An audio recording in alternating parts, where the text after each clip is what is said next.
Mesdames, Messieurs, bonsoir. Je vous remercie de nous rejoindre en cette fin d'après-midi pour évoquer un thème ô combien d'actualité, les lanceurs réutilisables.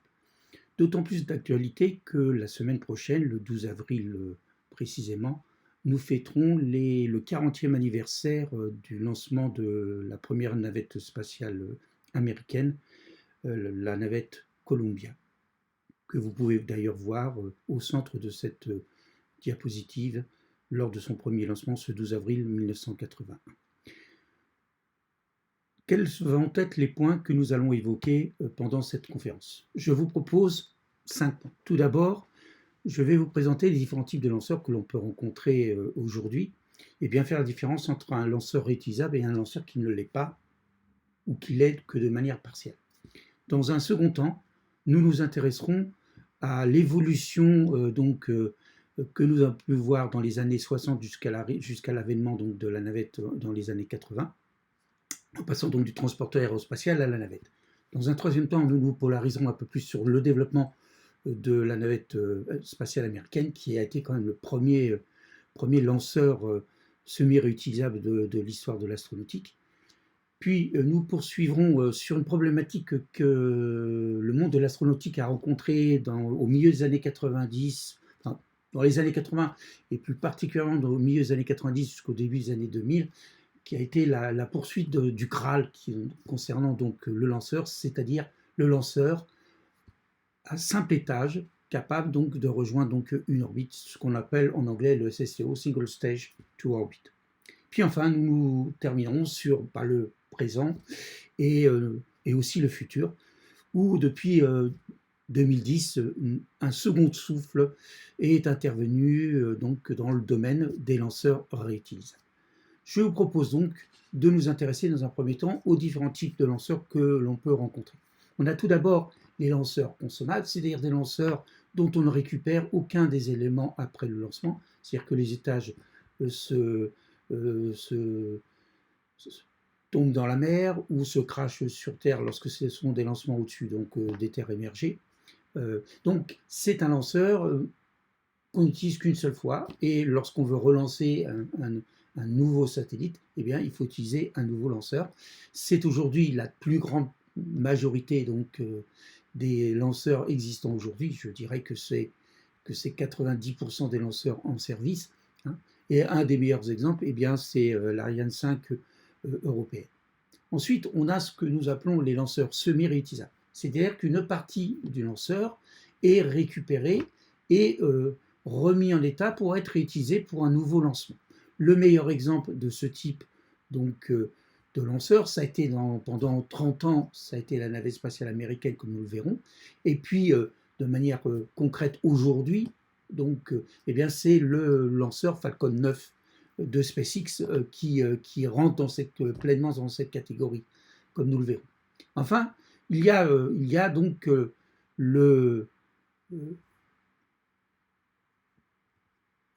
donc les lanceurs purement totalement réutilisables, c'est-à-dire que l'ensemble des éléments constituant le lanceur est est récupéré, remis en état pour être réutilisé.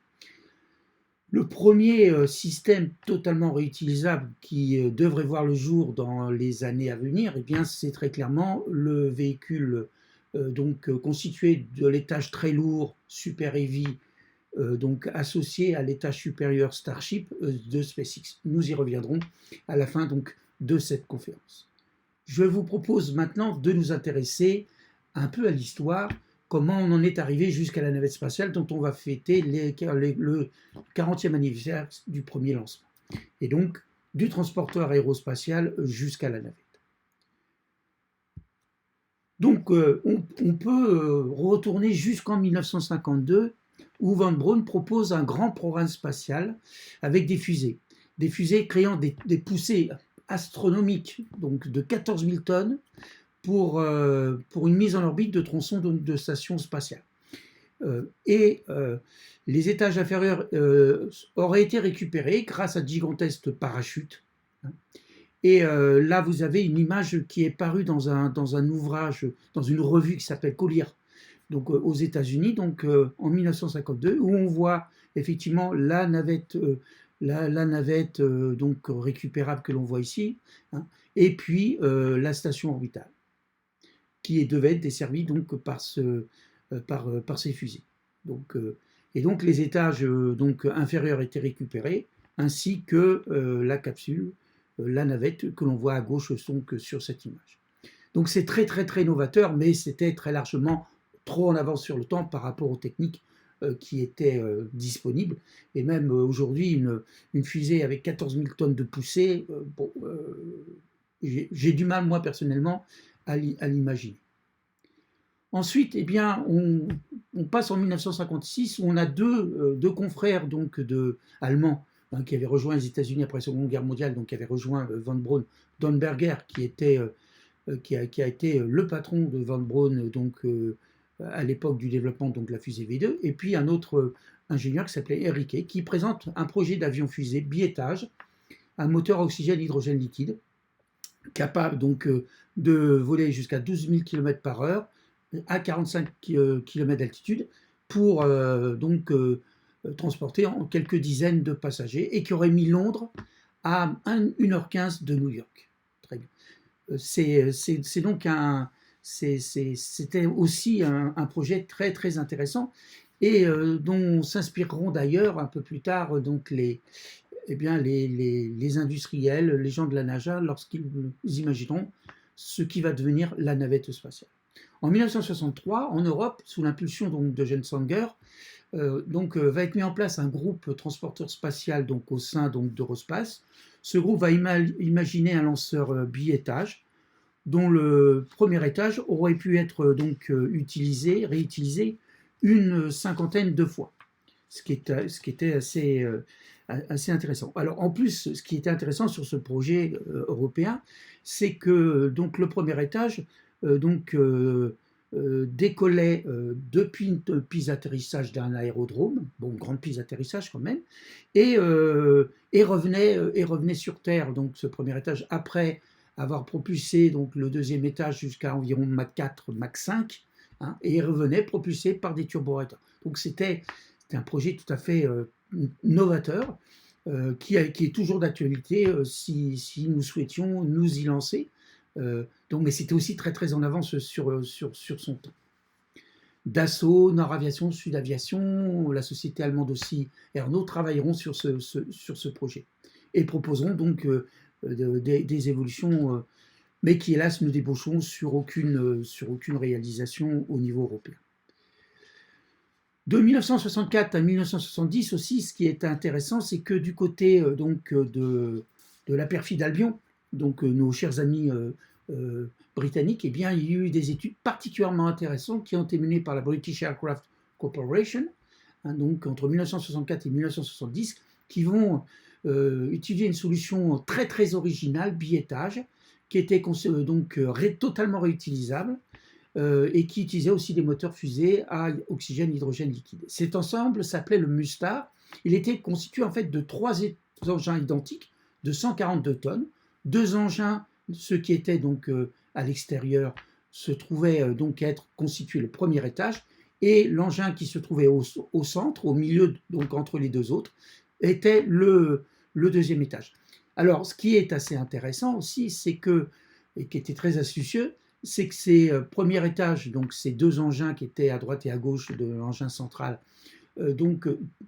finissaient de fonctionner avant le troisième, et compte tenu qu'ils étaient identiques, ils avaient encore des ergols à leur disposition, qui étaient transférés à bord donc, du troisième engin qui servait de deuxième étage pour lui permettre de rejoindre une orbite basse, et donc qui était capable donc, de constituer, donc, de placer 3 tonnes en orbite basse, donc environ 550 km d'études, pour une orbite polaire. C'est un programme qui finalement s'arrête en 1970, car donc, le Royaume-Uni avait décidé de rejoindre le programme post-Apollo qui allait déboucher sur la navette spatiale américaine. C'était aussi un projet assez novateur, assez surprenant. D'ailleurs, vous pouvez le voir donc, sur cette image. Ensuite, jusqu'en 1968, donc aux États-Unis, de très nombreuses études vont être menées sur un système de transport spatial, à la fois d'hommes en orbite, mais aussi de fret, donc de satellites, de logistique pour une navette, pour une station orbitale. Elles s'appuieront beaucoup sur l'ensemble des données qui seront collectées par des projets tout à fait pertinents pour la maîtrise du vol hypersonique, donc très grande vitesse, Mach 3, Mach 4, Mach 5, Mach 6, à très haute altitude, et qui seront utiles ensuite pour le développement de la navette spatiale qu'on verra. Il y aura tout d'abord le célèbre X-15, ce X-15 donc, qui a commencé à voler donc, le 8 juin 1959, hein, et jusqu'en octobre 1968, et qui a atteint une altitude donc, de 107 km,8 lors d'un de ses tout derniers vols, et la vitesse de Mach 6. Il y a eu aussi le projet East Bay 70 Valkyrie qui a permis donc de pas mal débroussailler le vol au Mach, donc à Mach 3, donc on est à la lisière donc, entre le supersonique et l'hypersonique. Cet engin donc, a été fabriqué en 2 exemplaires, en 2 prototypes, dont un a été perdu lors d'un accident lié à l'accrochage donc d'un avion d'accompagnement qui a percuté l'avion et qui a conduit à la perte du chasseur qui a percuté le Valkyrie numéro 1, et aussi la perte donc du Valkyrie. Mais les données ont été très très utiles. Et enfin, il y a eu le SR-71 qui a été un avion opérationnel, hein, qui a été construit de mémoire 3 exemplaires, et qui a volé jusqu'à la fin des années 90, donc en 1999, et qui était un avion qui était capable donc de voler en continuant Mach 3 sur près de 4800 km de distance, et qui était donc un outil de reconnaissance stratégique, et qui a été supplanté par les satellites donc dans les années 90, et les derniers vols qui ont été réalisés l'ont été au profit de la NASA pour développer un certain nombre d'outils d'analyse de l'écoulement hypersonique, mais aussi pour le développement d'un moteur fusée dans le cadre donc d'un programme dont on parlera un peu plus tard qui s'appelle le Venture Star X-33.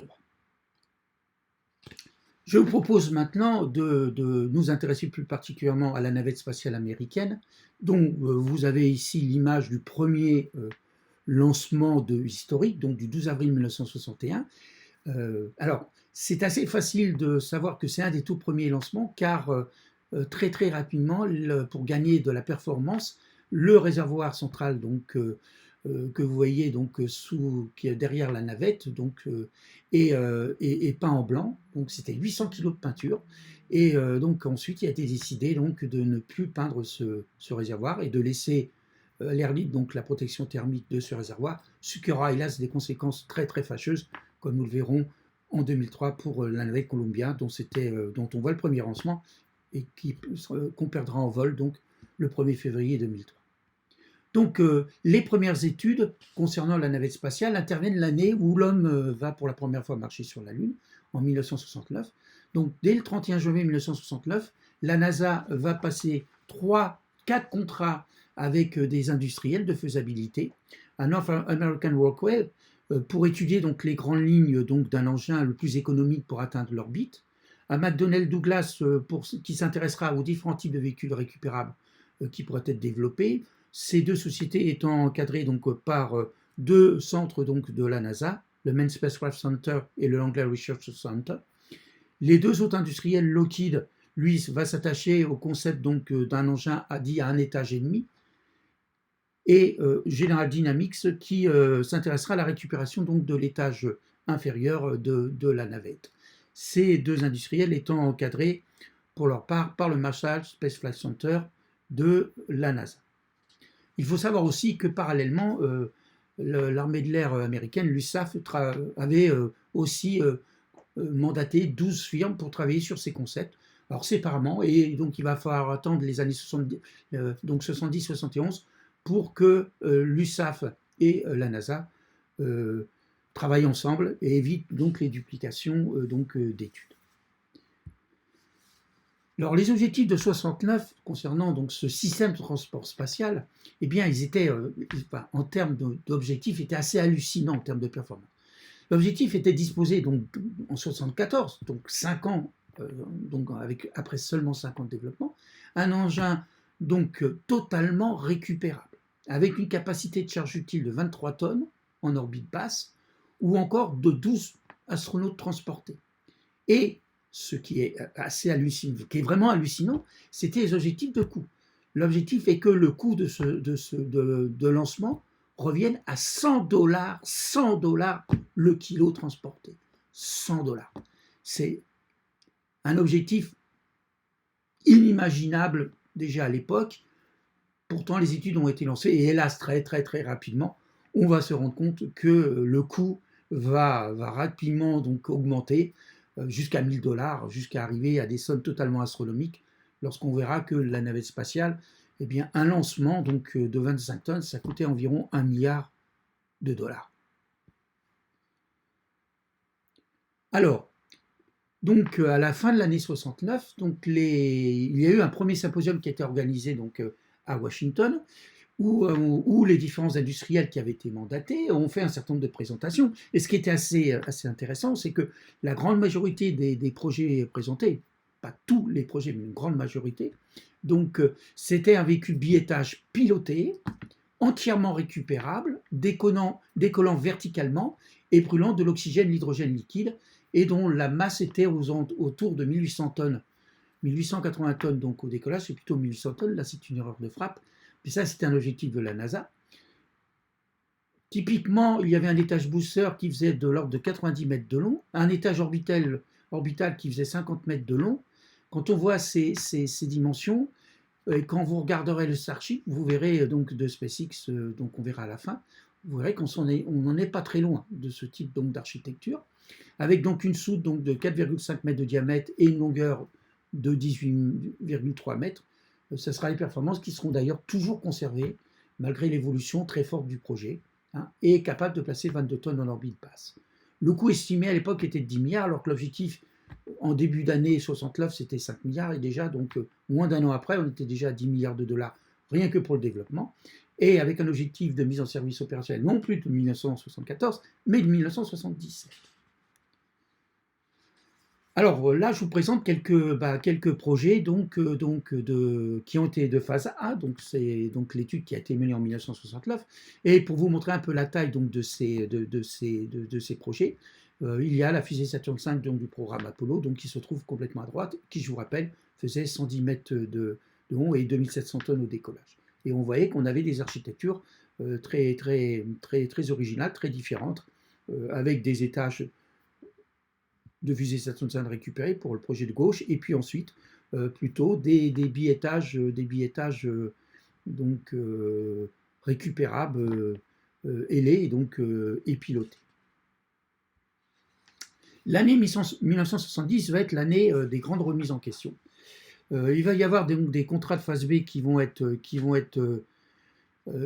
passés donc, pour ces projets de navettes à 2 étages pilotés entièrement récupérables, donc des contrats donc, de 8 millions de dollars qui sont attribués donc, en mai 70 à 2 grands groupes d'industriels, un piloté par McDonnell Douglas avec un certain nombre d'industriels entre parenthèses qui étaient associés, et puis le second groupe étant mené par North American Rockwell. Bien.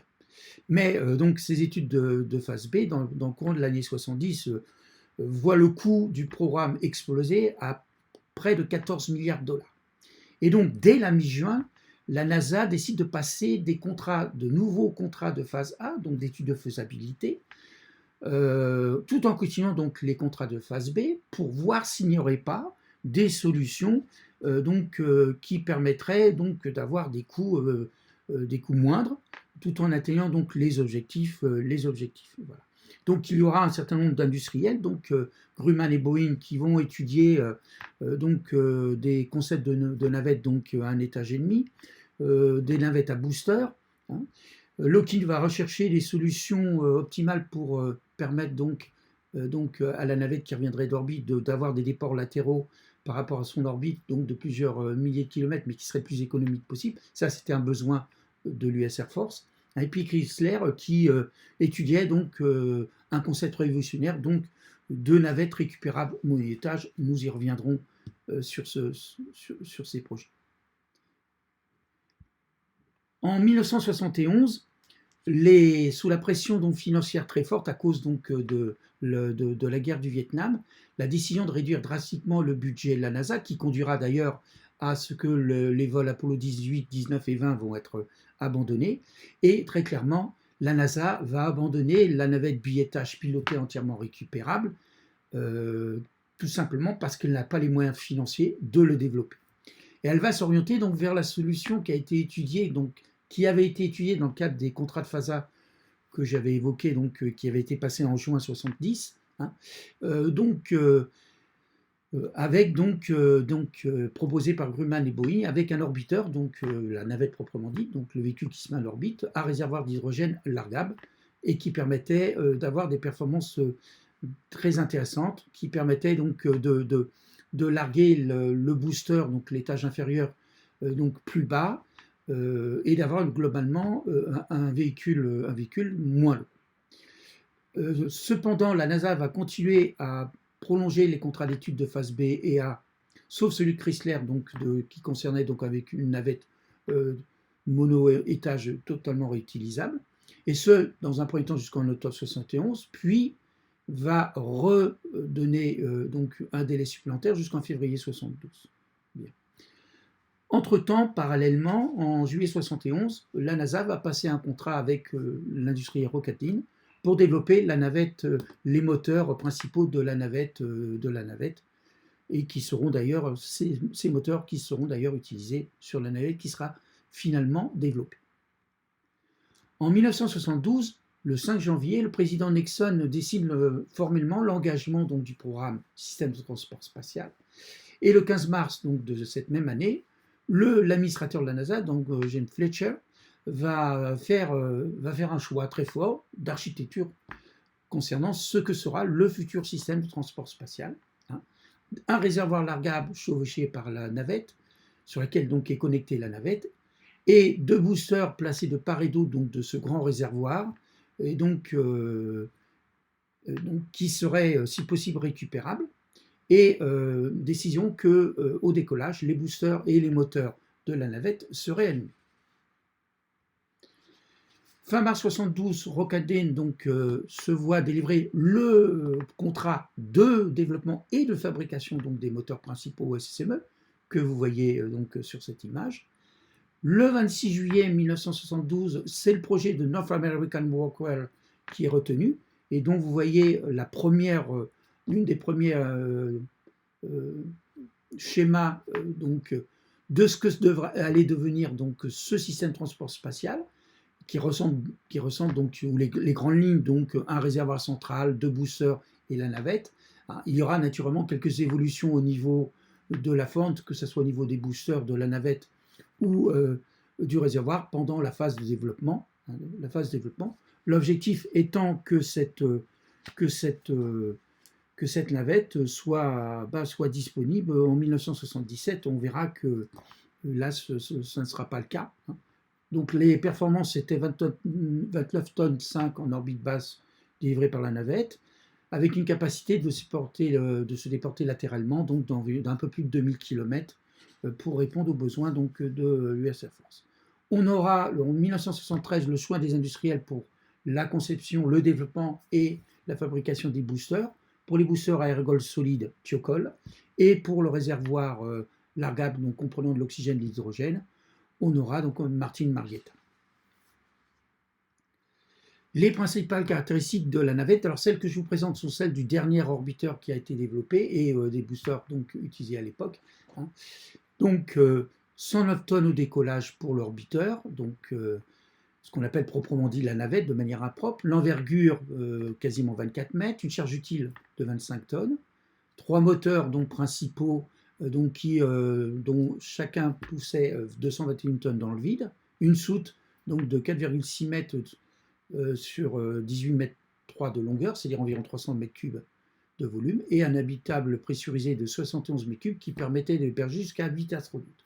Le réservoir externe eh bien, emportait 639 tonnes, donc 739 tonnes d'ergol, dont une quantité majoritaire d'oxygène, et 2 boosters donc à propre ergol solide, d'une poussée unitaire de 1246 tonnes, une masse d'ergol par booster de 469 tonnes et qui était donc, avait une longueur donc à peu près équivalente à celle du réservoir.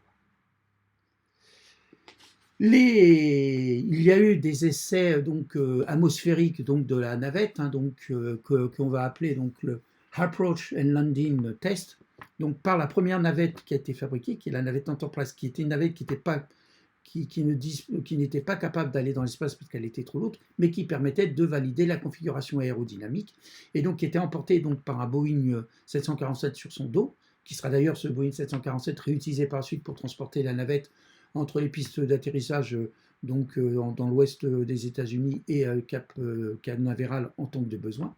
Donc il y aura 3 vols entre août 77 et septembre 77 avec le cône arrière parce que cela permettait d'avoir une finesse aérodynamique supérieure puisqu'il n'y avait pas d'interaction donc de l'écoulement de l'air avec les tuyères donc des moteurs principaux. Et puis ensuite 2 vols donc sans le cône aérodynamique arrière que l'on voit donc en bas, donc en octobre 1977, qui était une configuration qui correspondait plus particulièrement à ce qu'elle serait lorsque la navette reviendrait d'orbite donc après donc son vol. Le premier vol va intervenir le 12 avril 1980 avec donc 2 astronautes à bord, Young et Crippen, Young étant un astronaute fortement capé puisque c'était son 5e vol, premier vol pour la navette, et il aura donc volé 2 fois dans le cadre du programme Gemini, donc de cabine biplace, mais aussi 2 fois dans le cadre du programme Apollo. Il sera notamment le commandant de la mission Apollo 16 et sera donc le 8e homme, je ne me trompe pas, le 9e homme à marcher sur la Lune. Pardon. Voilà. Et là, vous avez les images donc, de ce lancement, de la vue de la soupe pendant le vol, donc qui va durer 2 jours et 6 heures, hein, et son atterrissage réussi. Il y aura un certain nombre d'anomalies qui auront été détectées, environ 67 anomalies. Les plus importantes concernaient donc la perte d'un certain nombre de tuiles de la protection thermique. Hein, donc, il faut savoir que sur la navette, il y a 14 000 tuiles qui sont soit en composite carbone, soit en silice, et qui recouvrent donc la surface de la navette, et un certain nombre ont été perdus, en particulier pendant la phase de lancement. Il y aura un second vol donc, qui est historique parce que ce sera la première fois qu'on réutilise un engin qui a été dans l'espace, hein, pour retourner dans l'espace, donc la navette Columbia. Donc ça intervient donc 7 mois après donc son premier vol, 7 mois jour pour jour, hein, le 12 novembre 1980. Donc avec donc de nouveau un vol donc de 2 jours et 6 heures. Et l'image que vous voyez là, c'est une image qui a été réalisée par Young, qui était dans un avion de la NASA au moment du lancement et qui a pris cette photographie du lancement de Columbia donc lors de son second vol.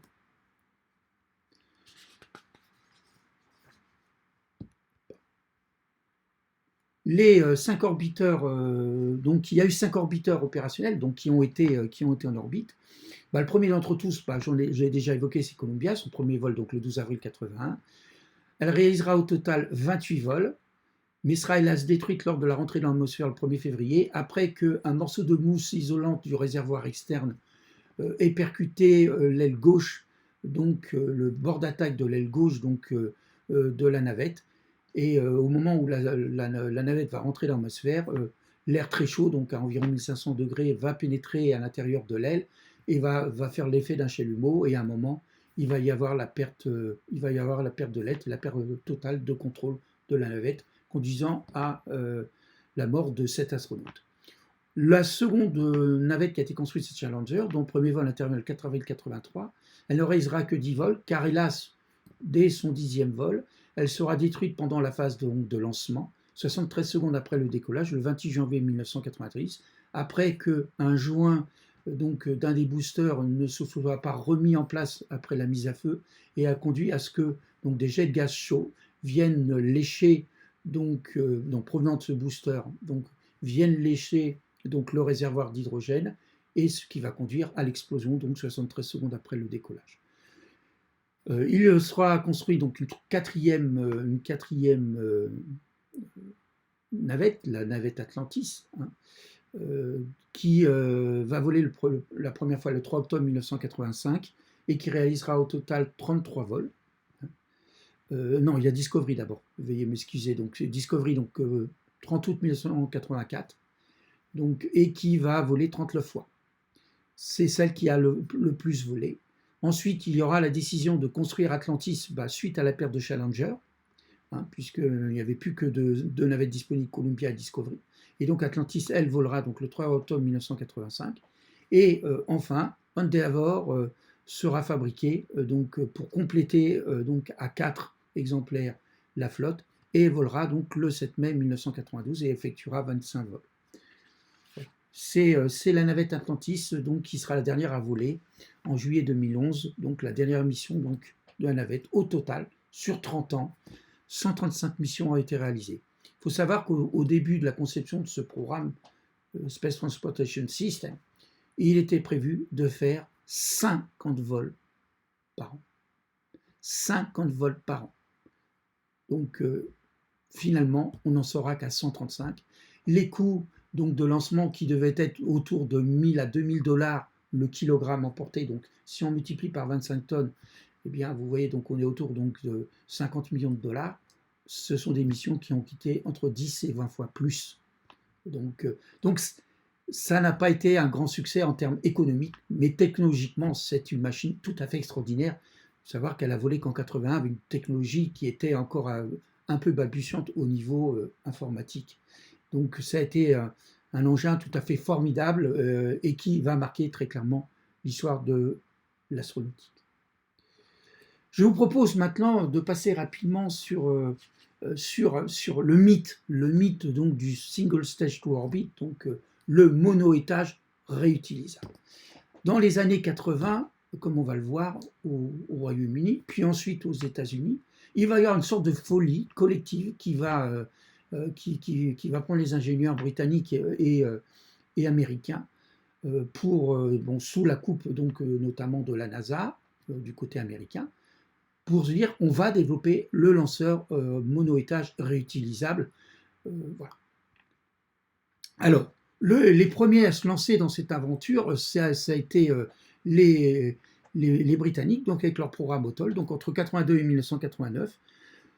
Cet engin était très long, il faisait une 60 mètres de long, et ce qu'il avait d'assez original, c'est qu'il combinait, pendant toute la phase atmosphérique de son lancement, eh bien, il utilisait l'oxygène de l'air comme comburant. Et lorsqu'on dépassait donc une certaine altitude, les moteurs basculaient sur l'alimentation d'oxygène donc liquide à bord, embarqué à bord, donc avec l'hydrogène liquide. Alors ce moteur, c'était un moteur donc, qui était proposé par Rolls-Royce, donc qui s'appelle le RB 545 Swallow, et qui finalement les problèmes de développement de ce moteur et puis globalement la configuration de cet engin qui était particulièrement instable ont conduit à à la disparition de ce projet, donc, qui était en fait un projet proposé par Britannique en concurrence du projet de navette Hermès qui était soutenu en particulier par la France et financé par l'ESA à l'époque. Du côté américain, il va y avoir donc le programme donc X-33 Venture Star entre 1996 et 2001. Donc, c'est donc dès le 2 juillet 1996 où la NASA va passer un contrat à Lockheed Martin pour la production et le test donc d'un prototype. C'est le petit engin que vous voyez en bas, donc à gauche donc de la diapositive, dans le cadre de son programme de lanceur totalement réutilisable. Alors ce X-33, il faisait quand même 22 mètres de long pour une envergure donc de 25 mètres. Et il devait faire des vols suborbitaux et atteindre jusqu'à Mach 13. L'objectif final était de développer l'engin que vous voyez au milieu, donc qui est au milieu pour vous montrer un peu la taille par rapport à la navette spatiale, qui aurait fait 1000 tonnes au décollage, quasiment 40 mètres de long, et aurait permis de mettre 20 tonnes en orbite basse. Très clairement, les gros problèmes rencontrés ont été essentiellement sur le développement de structures suffisamment légères donc pour avoir un ratio masse non utile sur masse utile, c'est-à-dire ergol, donc ce qu'on appelle l'indice constructif, qui se permettent d'atteindre cette performance. Or, il s'avère qu'il fallait développer pour cela donc, des réservoirs donc, en carbone composite capables de résister aux températures cryotechniques pour maintenir donc liquide l'hydrogène et l'oxygène liquide.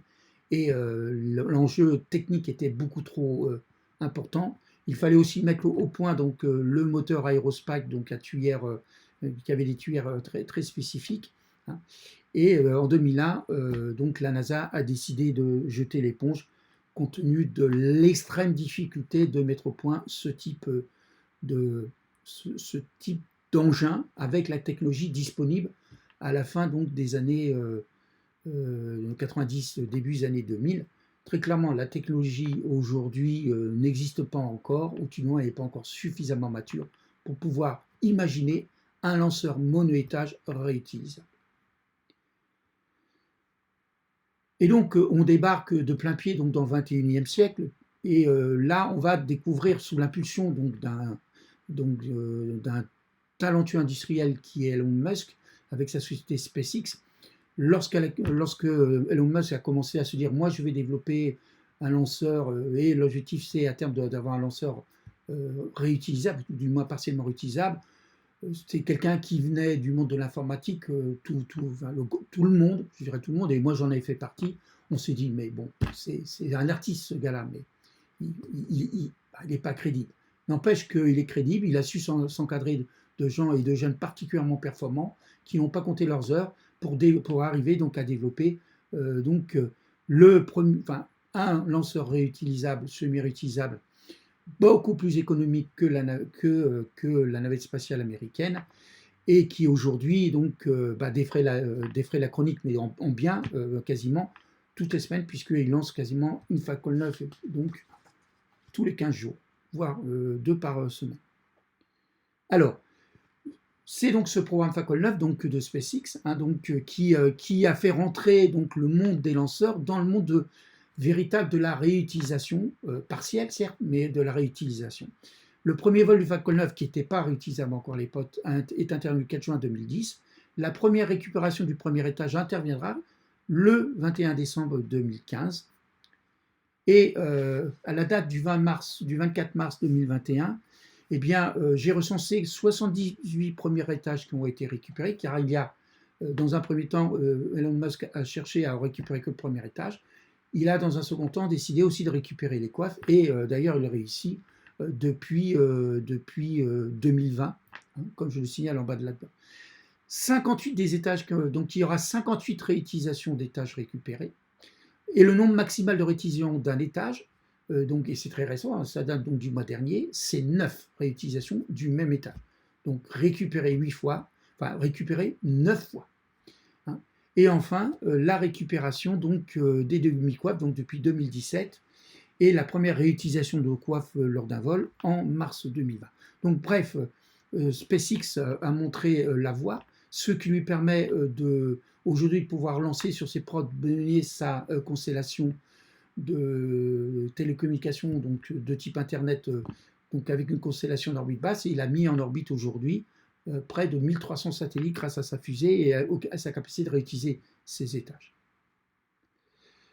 Il y a aussi un autre industriel, grand industriel, américain, qui s'est lancé dans l'aventure du réutilisable. C'est donc Jeff Bezos, donc de la société Amazon, qui a créé la société Blue Origin pour développer donc un lanceur dont le premier étage est réutilisable et qui s'appelle le New Glenn, qui va exister en 2 configurations, bi-étage pour viser les orbites basses et tri-étage pour viser plutôt les orbites géostationnaires.